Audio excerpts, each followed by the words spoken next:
Welcome, স্বাগতম, লামসগ সবাইকে। আজকে আমাদের ভারতীয় জনজাতি মোর্চা ত্রিপুরা প্রদেশের ডাকে আপনারা সারা দিয়ে সব মিডিয়ারা আসবেন, আপনাদেরকে স্বাগত। আমাদের আজকের মেইন প্রেস মিটের আপনাদের ডাকার একটাই কারণ, আগামীকাল 4 তারিখ নভেম্বর এডিসির 8টা জোনালে আমাদের একই সাথে 11টা থেকে 2টা এই সময়ের মধ্যে আমাদের ডেপুটেশন হবে।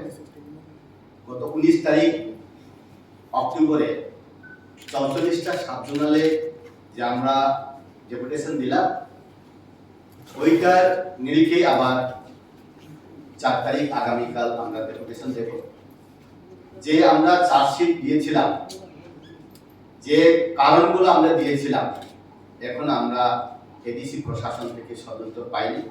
এই জন্য আবার আমরা আগামীকাল 8টা জোনালে আমরা ডেপুটেশন দেব। এটাই আজকে মেইন আপনাদের সঙ্গে মিলিত হওয়ার কারণ।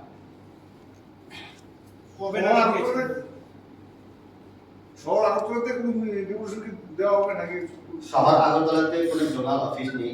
আমাদের আরবান ডিস্ট্রিক্ট আছে, এখান থেকেও জনজাতিরা আমাদের ওয়েস্ট জোনাল খমরুমে যাবে। স্যার কি দাবি কি আপনাদের? দাবি একটাই, এডিসিতে যেটা ডেভেলপমেন্ট হচ্ছে না, করাপশন হচ্ছে, এটা কোয়েরি করার জন্য যে পয়েন্টগুলো আমরা দিয়েছিলাম গত 19 তারিখে, 8টা পয়েন্ট, যেমন এডিসি ভবন নির্মাণ, ওইটাও ঠিক হয়নি। কারণ উত্তর গেটে ওল্ড কাউন্সিল ভবনে এডিসি ভবন 5 তলা করে নির্মাণ করার কথা ছিল, পাইলিং করে।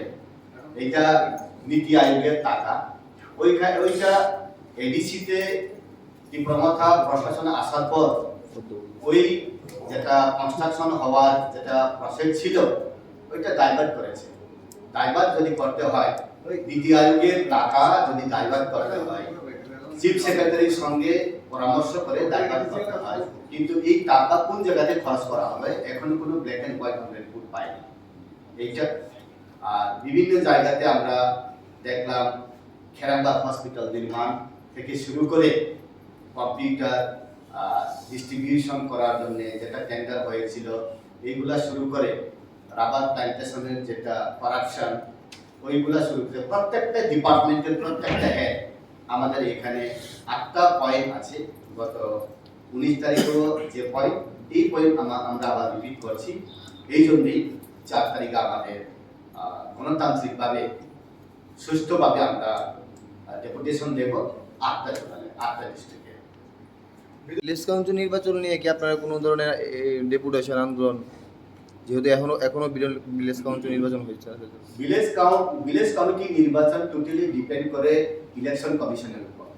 ইলেকশন কমিশন যদি বলে ইলেকশন হবে, আমরা রাজি। যদি না করে তো আমরা কি করব? এই জন্যই ভিলেজ কমিটি নির্বাচনের জন্য ভারতীয় জনজাতি মোর্চা ত্রিপুরা প্রদেশ এখানে কোনো হাত নেই। আপনারা কি আলাদা করে মানে তাড়াতাড়ি ইলেকশনের কোনো দাবি করতেছেন না?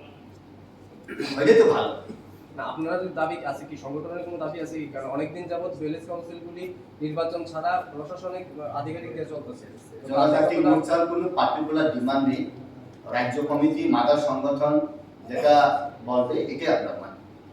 জনজাতি মোর্চার আলাদা কোনো ডিমান্ডও নেই। জনজাতি মোর্চা বলে আলাদা কোনো এটা পার্টি না, এটা ভারতীয় জনতা পার্টির ব্রাঞ্চ মানে।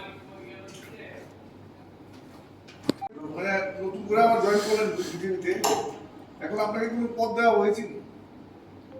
আমি পদের জন্য বিজেপিতে আসিনি, ওইখানেও আমার পদ নেই, এখানেও আমার পদের কোনো দরকার নেই, কাজ হলো মেয়ে। Thank you.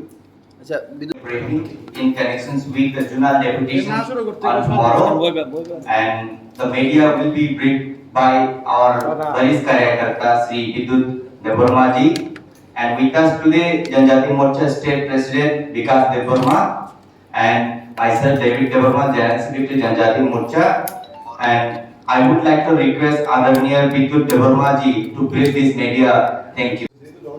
তরফ থেকে সাংবাদিক সম্মেলন আপনারা করছেন। একটা বিষয় আপনাদের তরফ থেকে, দলের তরফ থেকে বলা হয়েছিল যে মথার সঙ্গে আপনারা কোনো ধরনের জোটে আপনারা যাবেন না বা যাওয়ার প্রয়োজন নেই। কি মনে হয়, মানে আপনাদের জনজাতি মোর্চার উপর কি এবার আপনাদের দল বিজেপি কি এবার একটা ভরসা করতে পারছে যে এবার জনজাতি মোর্চা একাই এই টিপ্রা মাথাকে পাহাড়ে একটা বিশাল টেক্কা দিতে পারবে বিধানসভা নির্বাচন? ভারতীয় জনতা জনজাতি মোর্চা সমস্ত ত্রিপুরাকে সবকিছু রাজনীতিগতভাবে, সাংগঠনিকগতভাবে সবকিছু ট্যাকেল দেওয়ার ক্ষমতা ভারতীয় জনতা জনজাতি মোর্চা ত্রিপুরা প্রদেশের আছে। কিন্তু যদিও কার সঙ্গে সমঝোতা হবে না হবে এটা দিল্লি আমাদের কেন্দ্রীয় যেটা সংগঠন প্রদেশ তাদের উপরে নির্ভর। আমাদের জনজাতি মোর্চা এই ব্যাপারে আমাদের কিছু বলার কোনো স্পেস নেই। যেহেতু আমরা দেখেছিলাম যে একেবারে যেটা সদ্য সমাপ্ত আমাদের এডিসি নির্বাচনে জনজাতি মোর্চা একটা ভালো ফলাফল করেছে, যে যতগুলো সিট আপনাদের কাছে দেওয়া হয়েছিল আপনারা সেখান থেকে ভালো সংখ্যায় জিতিয়ে আনতে পেরেছেন, কিন্তু আইপিএফটি সেটা পারেনি। এবার যদি মথার সঙ্গে বিধানসভা নির্বাচনে দেখা গেল যে 50-50 আপনাদের সঙ্গে জোট হলো, যদিও এটা মানে এখনো সম্ভাব্য নয়, কিন্তু যদি সেটা হয় কোথাও কি আবার সেটা আপনাদেরকে অবিশ্বাসের একটা জায়গায় থাকবে যে আপনারা সুযোগ পেলেন না, জনজাতি মোর্চা সুযোগ পেল না কাজ করতে। 2021-এর এডিসি ইলেকশনে 28টা সিটের মধ্যে 17টা সিট দেওয়া হয়েছে আইপিএফটিকে, 11টা সিট বিজেপি কন্টেস্ট করলো। 17টা সিট দেওয়ার পরে 0-0 হলো আইপিএফটি। 11টা সিট বিজেপি নেওয়ার পরে 10টা সিট আমরা 10 জন এমপিসি পেলাম। আমাদের আউটস্ট্যান্ডিং অ্যাচিভমেন্ট। এখন আগামী বিধানসভা ইলেকশনে 2023-এ সিট সমঝোতা হবে না হবে না এটা সময় কথা বলবে, কিন্তু মাননীয় আমাদের ত্রিপুরা প্রদেশে থেকে প্রেস মিট করা হয়েছে কিছুদিন আগে আপনাদেরকে নিয়েই, ডক্টর অশোক সিনহা, কেউ সঙ্গে কোনো সমঝোতা হবে না।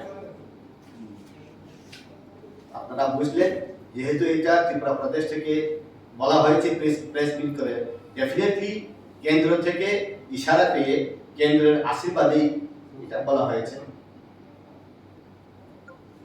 Any other questions, please? Yes.